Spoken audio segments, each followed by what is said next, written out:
أعوذ بالله من الشيطان الرجيم. بسم الله الرحمن الرحيم.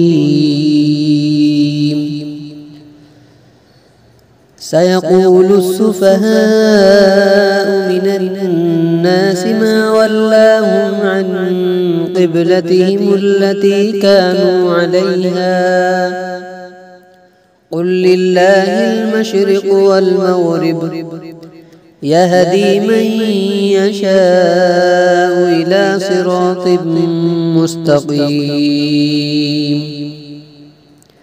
وكذلك جعلناكم أمة وسطا لتكونوا شهداء على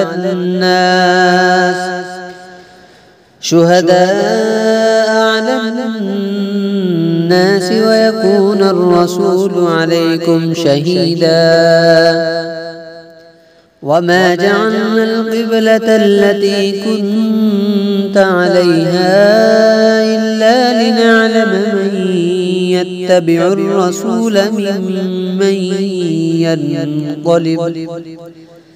ممن ينقلب على عقبيه وإن كانت لكبيرة إلا على الذين هدى الله وما كان الله ليضيع إيمانكم إن الله بالناس لرؤوف رحيم.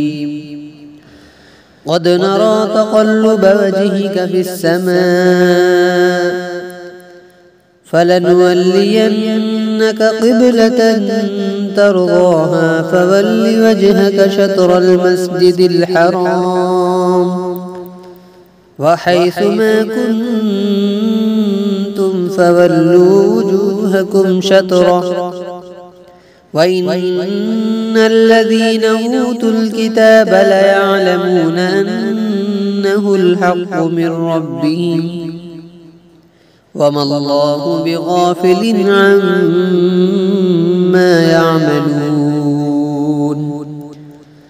ولئن أتيت الذين أوتوا الكتاب بكل آية ما تبعوا قبلتك وما أنت بتابع قبلتهم وما بعضهم بتابع قبلة بعض ولئن اتبعت هواءهم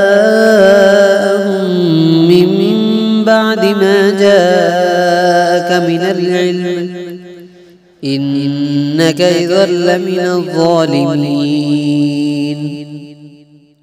الذين آتيناهم الكتاب يعرفونه كما يعرفون أبناءهم وإن فريقا منهم ليكتمون الحق وهم يعلمون. الحق من ربك فلا تكونن من الممترين.